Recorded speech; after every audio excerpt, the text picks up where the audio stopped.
Well, welcome to the continuing winemaker series here at the Wine of the Month Club, and we are very honored and we're really fun to have a lot of champagne houses. Maybe because of the season, I'm not sure, but we have Guy de Rivoire.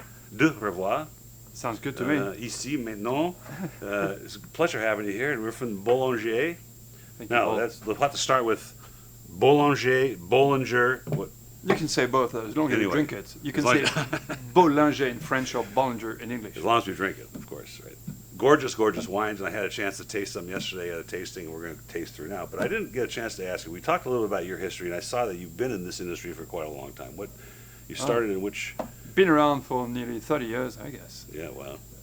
You know. Well, somebody's got to do it, right? Yeah.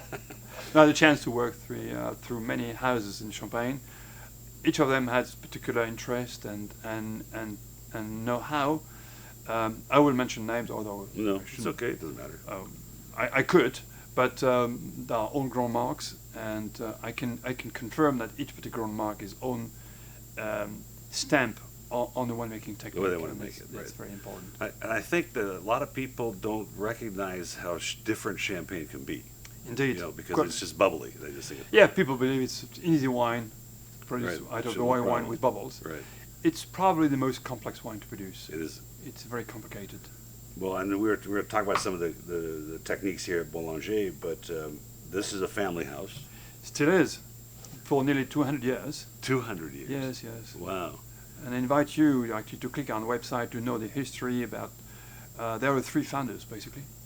One of them was the landowner. He was a French aristocrat based out in A. Yeah. A. Oh, A, Y. A-Y, We say yeah. A Right. because it sounds richer.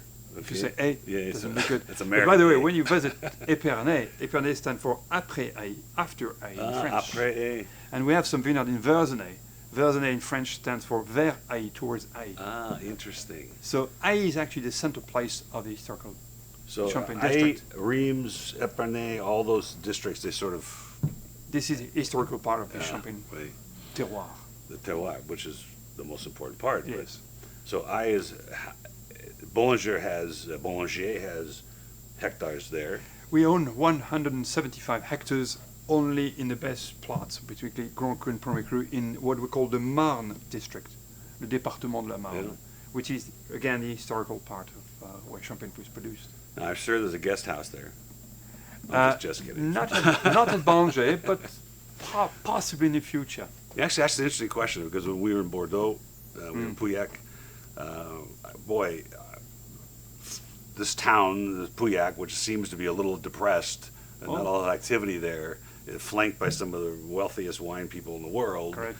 I just found it interesting. So, but there's clearly no tourist tourism there, right? Is it in Champagne? Can you walk in and get a tasting? You go to a tasting, or do you have to have an appointment, or how's it No, work? you need to have an appointment, Okay. definitely. So it's the same. It's the Do you same. think that in the world of French travel and vacation that's coming around or not? Is it be like Napa Valley where you? Tell you the truth, how is now working on the scheme? I'm a strong believer that France, with being part of Europe, is becoming a museum for, and it's true. Yeah, I mean, we sure. were talking about food before. Yeah. Cuisine, the French cuisine is still considered to be one of the better in the world. Wine as well, literature, but sceneries. Yes. I mean, wherever you It's go amazing. in France, we entertain more than 80 million tourists a year. Really. So we definitely need to entertain them. And there is a tendency now towards not making the wineries more accessible, but more friendly users. Well, I driven. mean, I'm sure you've been in Napa Valley or at least some of the California Yes. things. It's too for me. It's very commercial. We don't go much because it's not that much fun. But in Sonoma, some of the other Yeah. are still pretty rural, but not as rural as the French vineyards and things. So. True. Once again, you want to realize that some of the wineries are pretty small in size. Yeah. And it's always back to the question of human resources. That's true too. I know with our system, I won't turn political today, but you know, with the system in France where you need to employ your staff 35 hours a week maximum, they don't work on weekends. No, And when that's you right. entertain 35 visitors- hours, right? That's it. When we spoke about my daughter, she tried to volunteer after her internship at Bay, the restaurant, the Mhm. bakery. They said no. You can't work. You can't work for free. We have hours, 35 hours. That's it. You're done. You're finished with it. So wow, I thought that was very interesting. So yeah, I guess I suppose with people coming in all the time and there's traffic, they're not going to be able to support. I keep on receiving and seeing people knocking on our gate around 7 p.m. at night. Really? And several times say, "Can we visit Bollinger tonight and tomorrow?" I say, "I'm sorry, if you So don't it's have not, an appointment." it's not happening. We're not open to the public. We're open only for trade visitors. Again, because we want to offer them a personal tour, Right. and we can't entertain buses Can't do of it. tourists. So we were talking a little bit about some of the Marie. Wait a minute, what was I? Now I forgot her name. She passed away in 1977. She was one of the founders. Madame Bollinger. Madame Bollinger, right? Lily Bollinger as well. Lily. And so she was one of the founders. She was the widow of the great grandson of one of the founders. Because this great son name was Joachim Bollinger, was coming from Germany, and by marriage he married the landowner's elder daughter, and eventually changed his name from German into French. Oui. That's why you have so many champagne houses which has a German origin name. Je comprends Tétanger is a German. Heitzig, Mumm, Krug, Wow. Redder, it's all German. Wow. How, is So there- basically the managers were German and the winemakers were French. And the landowner was French. That is so interesting. It's very, very close to Germany. Because even in America, Hans Cornell, which is one of the first champagne houses or sparkling houses, is German. Of course, like But he- Hess as well. Was Hess, that's Swiss. right. Yeah, he's Swiss. Yeah. All right. So this is the Brut. This is This your is flagship. The main. This is the main- flagship. We call it Bollinger Special Cuvée. So it's franglais actually. Special is special, and Cuvée Spéciale, special cuvée. Wow. Bollinger style is dominated by Pinot Noir that provide the body and the structure of the wine. Remember one thing at Bollinger, like most of the French wine, we've been producing wine to pair with food. And this is really the complexity we want to get to pair with all sort of food. And this includes exactly the same blend as what we have in terms of vineyard ownership. I was telling you we own 175 hectares of land for about 400 acres. And this is really 60% Pinot Noir, 25% Chardonnay, 15% Meunier. Classic blend. That's the classic Bollinger. Yes, classic. The cuvée. Yeah. And how many crews in this? More than 6. I mean, Really? sorry, more than 6 years. But cruise, we have about 130 wines blended. We were talking earlier on that how complex it is. Yes. Yeah. Well, you can taste it. I mean, it's hard to taste 103 different wines, but No. the complexity So is clear. 130 wines, not necessarily 130 crues, because you know there are only a handful of crues, because most of them are Grand Cru and Premier Cru. You have 17 Grand Crus and 41 Premier Crus. This is what we have in it, but different plots from different crus. Right, to make this included. blend. Very complex. And so these are also, we talked about wines in Bollinger being fermented or aged in magnums. Is this part of that thing or just the RDs like that? All of them? 'Cause- This particular wine varies according to the year, between 5 to 12% of oak fermented wines. Every vintage of ours has been oak fermented. For the non-vintage blend, those recent wines kept in Magnum have been fermented in oak for about 6 months. it's so complex, and it's now even which is interesting to me because I have not felt champagne changes in the glass after you open it, but I'm getting complexity. It's sitting on my tongue now. I still taste it. It's got amazing length. It to has the finish. a great length, good finish. What we want to say is really the wine offered also a very sparkling creaminess. It's Mhm. the Yes, very smooth, creamy. the creaminess you have. sure. You don't necessarily see large bubbles, of course, in your glass, but you feel the little touch, the velvety touch of very- the bubbles. That's very, very really soft. what typifies a quality wine, I believe so. And the market for Bollinger is, we know that the Asian market is quite popular with wine, but have their champagne become part of their staple? They're still working on that, or? Okay, you want to split in Asia two different markets. The Japanese market, which to me is a mature market located in Asia, and a Chinese world kind of Yeah. market. Okay. The Japanese market is becoming quickly one of the most popular markets for champagne. They really have an appreciation for quality wine there, hence for champagne. As for the Chinese market. Still a work to do. We are not in a hurry as far as Bollinger is concerned because our sales are dominated by, I would say, the Western world. Well, I was just, it's, this community, what you're hearing now is very Asian, and I don't have a lot of customers from Asia, but I do have a lot of people interested in sending wines to Asia. They've never asked me for champagne. They ask me for my regular stuff, California, whatever it is.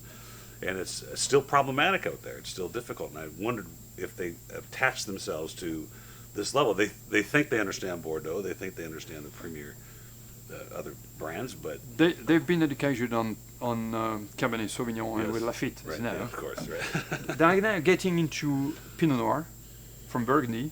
They learn about the artsy, and eventually they will be interested and realize that there is Pinot Noir in Champagne. Yes, they'll figure that out, right? 60%. Well, my belief, if I may say, Paul, is that sure. the Chinese community will tackle into the Champagne through women and through rosé. That's my guess. Rosé is a great entree. That's my guess. It's a great entree. And so in America, then, East Coast versus West Coast, I mean, I know the West Coast palate is not rosé and it's not really champagne. It's the East Coast because maybe it's closer. I don't know. But how is that developing? Are we moving forward in America, or what are we doing? You are. And to be honest, quantity-wise, I'm talking globally for the champagne industry. The U.S. market was the number one market in the world besides France in terms of value. So meaning that American customers are really more and more appreciative of quality champagne. This is basically our market. Yes. Okay. Good. But still, we have a long way to go as far as distribution is concerned in the U.S. for Bollinger, and it's still, it is a priority market for growth. Well, we were talking that champagne, and I'm convinced of this. For one, I'm a huge fan of Pinot, a huge fan of Burgundies. I have more appreciation for the grape weekly as I taste and try different parts of the world and how adept it is to its terroir. It's just fascinating, and this is a great example of that. But champagne is not part of the enthusiast repertoire. It should. And it should be, because it's wine. But look, you're talking about Pinot and Chardonnay. This is 70% Pinot, 30% Chardonnay. Yeah, so it's still wine with bubbles, but as far as its complexity and its character and all the things that can contribute to a meal, perfect. It's part of the thing, and this is the part I wanted to bring to the table. That it's part of the program. You should. I had to convince the missus that she likes champagne because she's my biggest critic. Naturally, right? So this is La Grande. We stand for the great year. We are very strongly marketing oriented at Bollinger. Every time we are the great year, we call it the great year. This is the current vintage, 2007, which has been disgorged in late last year. So it's been nearly a year under a bottle.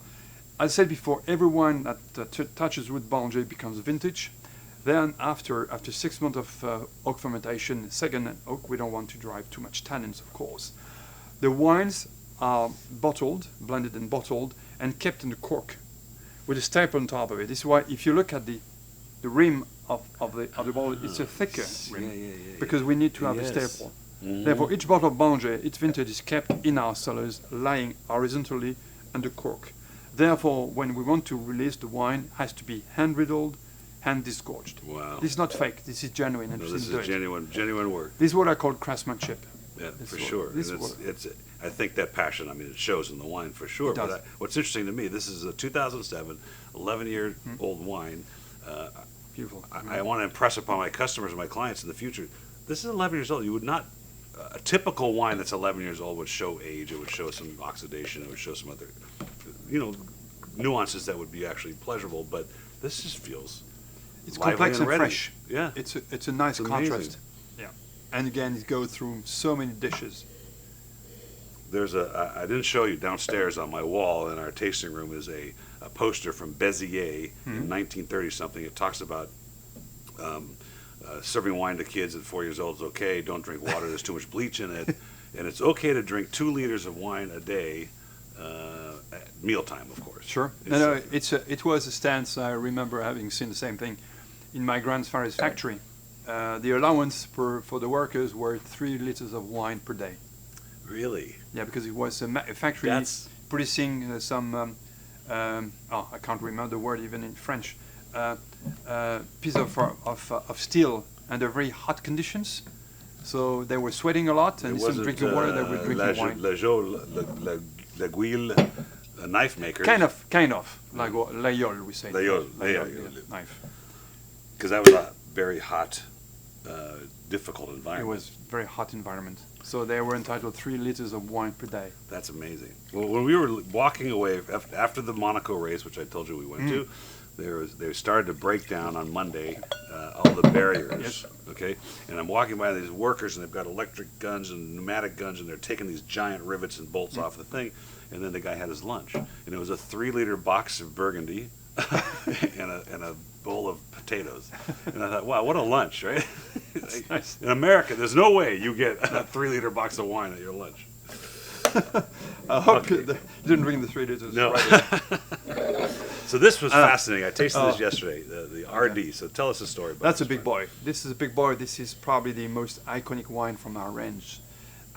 It was created, again, by Madame Bollinger.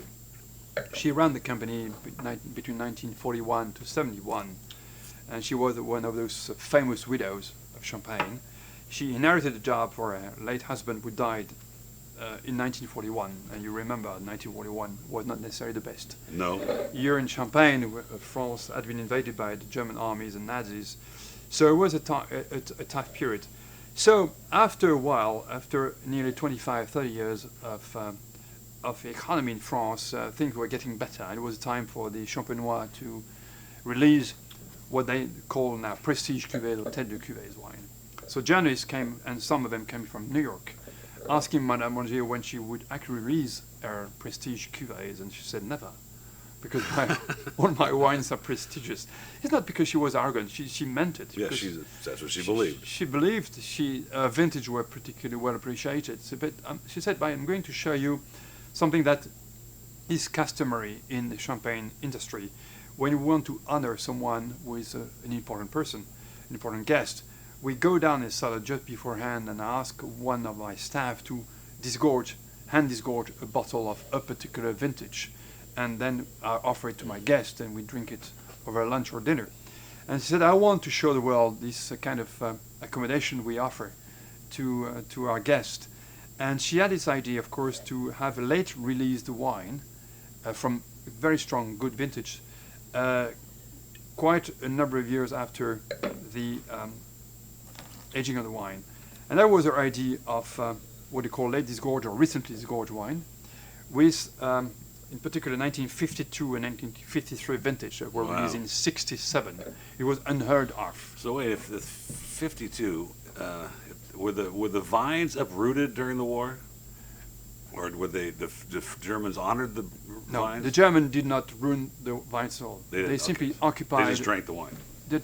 They drank the bottle they found. They were there, we don't have much time, but I can give you anecdotes about how the Bollinger family hid some bottles behind Next time then. behind walls. Well, so We found the bottle in 2010, hidden behind walls that's amazing. of empty bottles. That's amazing. And we found in particular 2 different vintages, 1914 and 1928, hidden behind walls. And so, in Why particular so? reason? Yes. 1914, first year of World War I, all the men had fled to fight the Germans again. Yeah. It was harvested only by women hands. Really? And it was that's so particularly interesting. close to the Champenois, and it happened to be a fantastic vintage as well. By the same token, 1928, 28 was a great vintage that the Bollinger family kept for aging further. It was always a kind of family reserve in 1940. And so how would this go for 60 years and 70 years and not be found? Still drinkable. You have 0.5 kilo of pressure in 1914, so still a bit of foam, still a bit bubble. It's amazing. Still drinkable. 28 is good. Wow, 28 is good. that's amazing. It's amazing.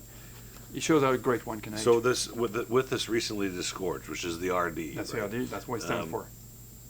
Normally you would disgorge the wine and you would backfill it with your dosage. Dosage, which is very limited, by the way, 3 grams, so it's extra Oh, great.